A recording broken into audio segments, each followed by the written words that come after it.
बच्चों, आज प्रमुख रूप से नया टॉपिक केमिस्ट्री का लेते हैं। आज के वीडियो में हम लोग केमिस्ट्री पढ़ेंगे। केमिस्ट्री का प्रमुख टॉपिक जो है एसिड, बेस एंड साल्ट के रूप में। तो acid, base and salt, these are the three forms of compound. कोई भी compound in the presence of universe, जब भी हम बात करते हैं तो यूनिवर्स की बात करते हैं। यूनिवर्स में कोई भी सब्सटेंस थ्री पार्ट्स में ही डिवाइड किया जा सकता है। First is called acids, second is bases and third is salts. तो प्रमुख रूप से आपने तीन कैटेगरीज देखा। इन तीन कैटेगरीज में हम कंपाउंड्स को डिवाइड कर देते हैं।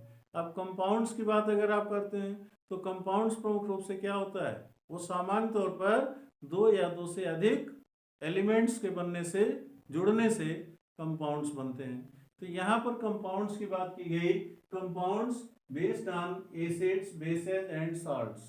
एसिड्स, बेसेस एंड साल्ट्स का मतलब क्या हुआ कि एसिड्स क्या है, अगर कोई भी पदार्थ, कोई भी सब्सटेंस आपको टेस्ट करने पर खट्टा लगता है, सोर टेस्ट होता है, तो वह सामान्य तौर पर क्या होता है, एसिड्स होता है। और उस एसिड्स की विशेषता क्या होती है, sour test and change litmus paper in red. तो change litmus paper in red मतलब कि कोई भी लिटमस पेपर सामान्य तौर पर ब्लू कलर में होता है, जिसे आप ग्लास पेपर भी कहते हैं। मार्केट में ग्लास पेपर के नाम से पाया जाता है। तो ये सामान्य तौर पर किसी भी एसिडिक सॉल्यूशंस में डालने पर ब्लू कलर टर्न होकर के क्या हो जाता है, रेड कलर में हो जाता है। तो यहाँ पर सामान्य तौर पर ये इसकी केमिकल नेचर्स हैं, जिसमें सोर टेस्ट की बात अगर हम करते हैं तो सोर टेस्ट होता है वो आपके स्वाद मुंह से ही पता लग जाते हैं, जिह्वा से पता लग जाता है। सामान्य कंडीशन में change litmus paper in red means कि ब्लू लिटमस पेपर को रेड में कन्वर्ट कर देते हैं।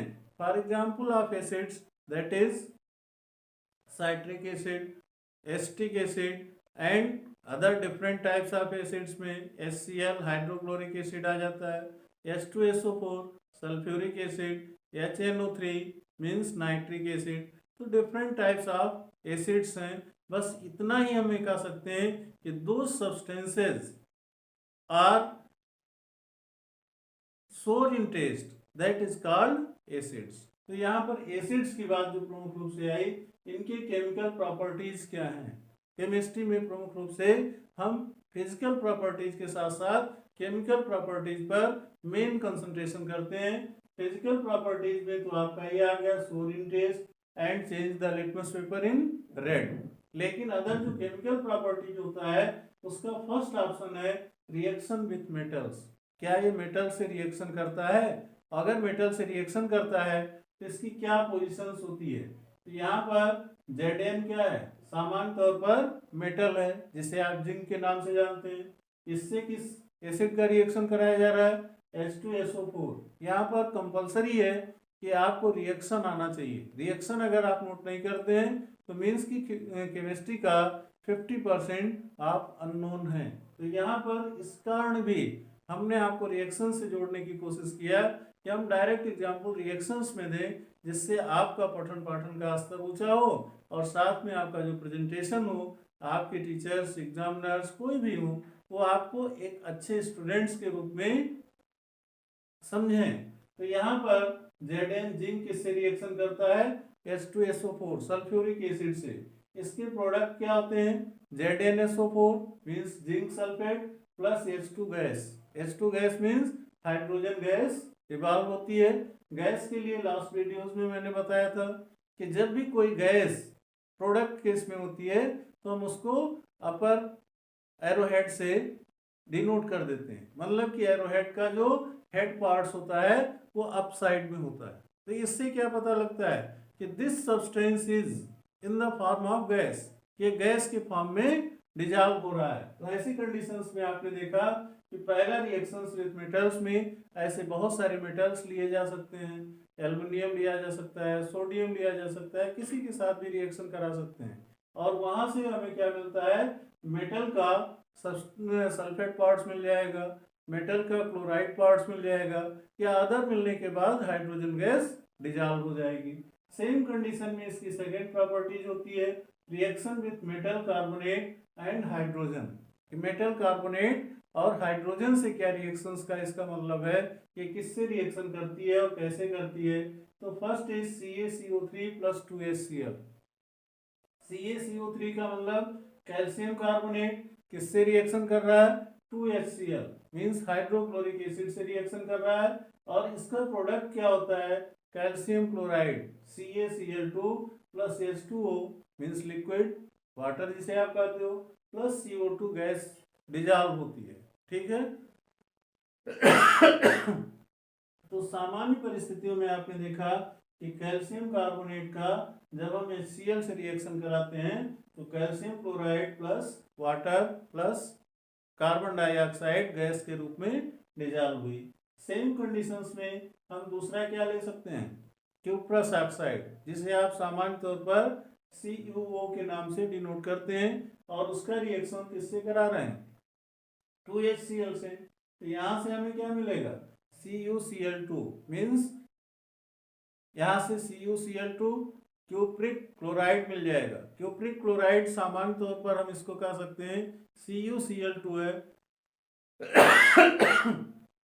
कि CuCl2 का मतलब क्या हुआ कि सामान्य तौर पर क्यूप्रस क्लोराइड होगा और plus H2O means water dissolve होगा।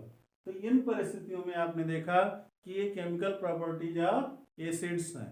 सेम सिचुएशन में हम बेसेस के लिए भी बात करते हैं। बेस क्या होता है, बिटर इन टेस्ट, मतलब कि जिसको हम सामान्य तौर पर कड़वा के रूप में कह सकते हैं। बिटर का मतलब कड़वा होना या खारा होना, बात समझ रहे हैं।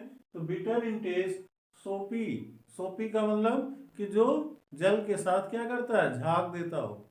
सोपी पोजिशंस होने का मतलब कि जल में जब उसको मिलाया जाए तो उसमें विशेष तरह से झाग निकलते हैं और ब्लू यहाँ रेड लिटमस पेपर को ब्लू कर देता है। तो दोनों एक दूसरे के अपोजिट नेचर हैं।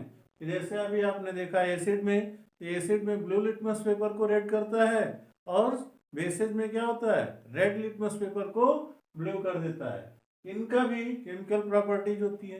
केमिकल प्रॉपर्टीज में सामान्य तौर पर हम इनके एक नाम क्या दे सकते हैं, Zn के साथ भी मान लीजिए रिएक्शन करा तो Zn प्लस 2NaOH, तो Zn प्लस 2NaOH क्या बना लेगा, सोडियम जिंकेट, जिसका फार्मूला होता है Na2ZnO2।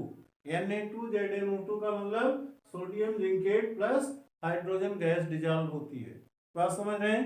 तो यहाँ पर बेस क्या है, यहाँ 2NaOH जो लिया गया है जिसे आप सोडियम हाइड्रोक्साइड कहते हो, यही हमारा बेस है।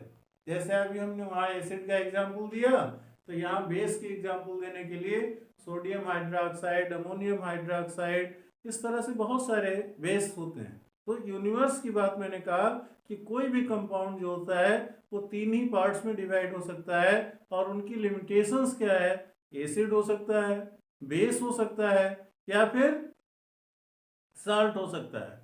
तो यहाँ पर अभी आपने बेस का रिएक्शन देखा। फिर सेकेंड रिएक्शन कर रहा है, कार्बन डाइऑक्साइड को अगर हम लाइम वाटर के साथ रिएक्शन करा देते हैं, लाइम वाटर का मतलब समझते हैं चूने का पानी, ठीक है।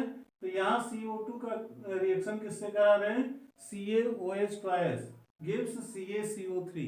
यहाँ से ये कैल्शियम कार्बोनेट देता है, और कैल्शियम कार्बोनेट देने के साथ साथ इसमें एक स्पेसिफिक स्टेज दे देता है, एक्वस स्टेज। एक्वस स्टेज का मतलब कि जब भी हम यहाँ कैल्शियम हाइड्रोक्साइड, जिसे आप लाइम वाटर कह रहे हो, इसको CO2 के साथ रिएक्शन कराते हैं, तो जो प्रोडक्ट हमारा मिलता है वो कौन सा प्रोडक्ट मिलता है, वो डाइल्यूट प्रोडक्ट मिलेगा, जो सामान्य तौर पर CaCO3 के रूप में एज ए स्टोन प्राप्त होगा।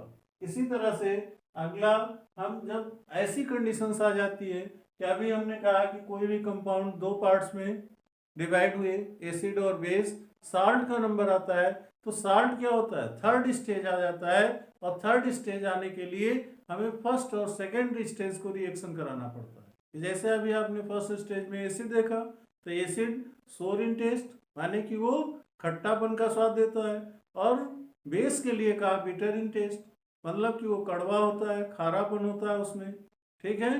तो ऐसी कंडीशंस में साल्ट कहाँ गया, तो साल्ट उसमें एक नया प्रोडक्ट आता है जब हम एसिड और बेस को रिएक्शन कराते हैं, तो base plus acid gives salt plus water.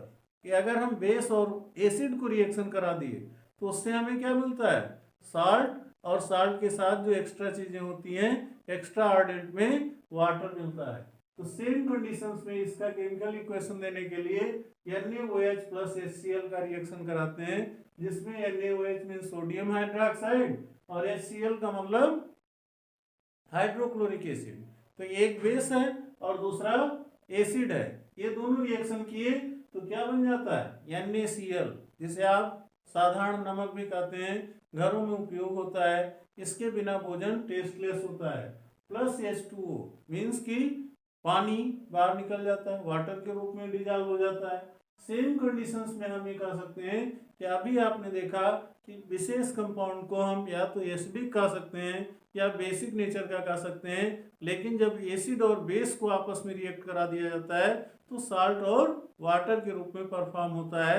अब यहाँ पर एक सबसे महत्वपूर्ण चीज है कि आप इन सारी चीजों के विशेषज्ञ होते हैं, स्पेसिफिक होते हैं, और वह स्पेसिफिकेशन कौन सा ऑर्गन देता है आपको, उसका नाम है जिह्वा, जिसे आप टंग बोलते हो। और इस जिह्वा के 3 पार्ट्स होते हैं। फर्स्ट पार्ट में क्या होता है भाई, फर्स्ट पार्ट जो होता है वो तीखापन को बताता है, मतलब कि उसका बेसिक नेचर होता है। और जो मिडिल पार्ट्स होता है वह मिडिल पार्ट्स क्या बताता है, वो भी कुछ हद तक बेसिक नेचर को बताता है, लेकिन जो लास्ट में होता है वो खट्टेपन की बात करता है। खट्टेपन की बात करने का मतलब कि जो टंग्स का स्पेसिफिकेशन होता है बहुत क्लियर शॉर्ट होता है कि वही एसिडिक नेचर को भी बताता है, वही बेसिक नेचर को बताता है।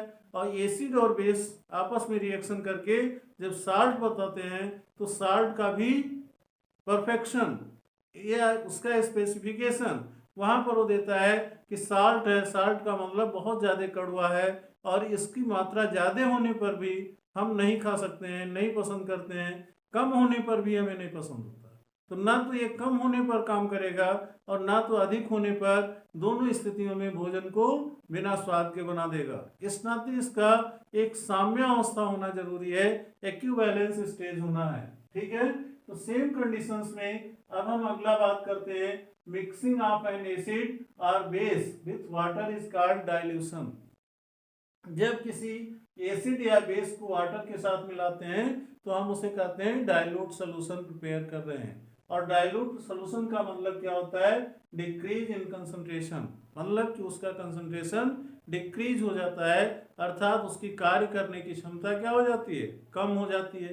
जैसे सामान्य तौर पर स्प्रिट वगैरह घरों में रखा रहता है, स्प्रिट में अगर हम पानी की मात्रा बढ़ा दिए तो क्या हो जाता है, स्प्रिट का जो कार्य करने की क्षमता है वो घट जाती है।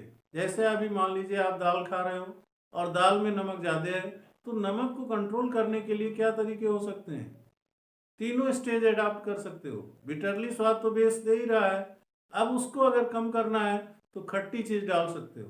खट्टी चीज़ डाल देने का मतलब नींबू, टमाटर, इन सारी चीज़ों का प्रयोग कर सकते हो।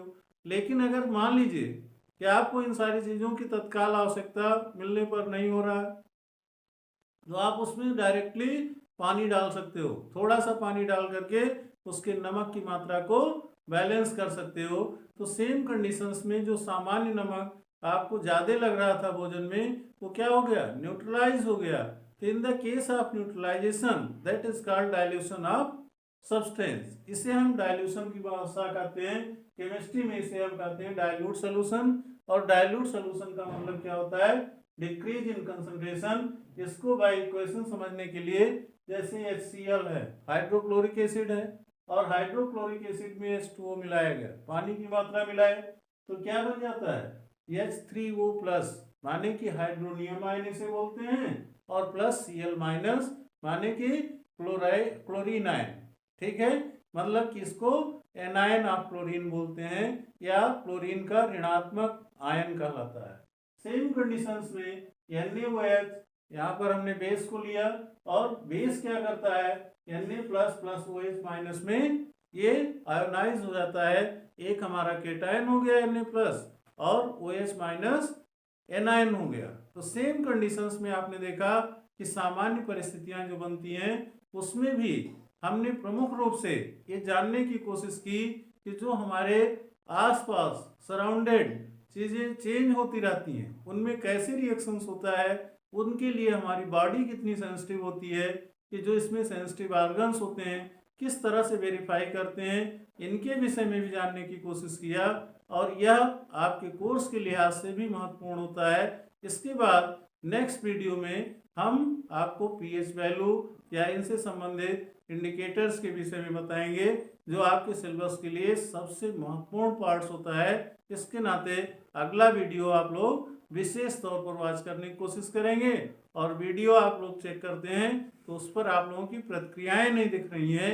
ये थोड़ा सा आप लोगों के लिए भी और हमारे लिए भी एक कह सकते हैं कि मोटिवेशन तो नहीं है। तो इस नाते आप लोगों का फर्ज बनता है कि वीडियो चेक करने के बाद इस पर रिप्लाई ज़रूर करें, इसका एक्शन टू रिएक्शन ज़रूर बताएं। कोई ज़रूरी नहीं कि आप लाइक करें, नहीं लाइक करते हैं डिसलाइक के लिए भी आप स्वयं बता सकते हैं कि हम कर सकते हैं।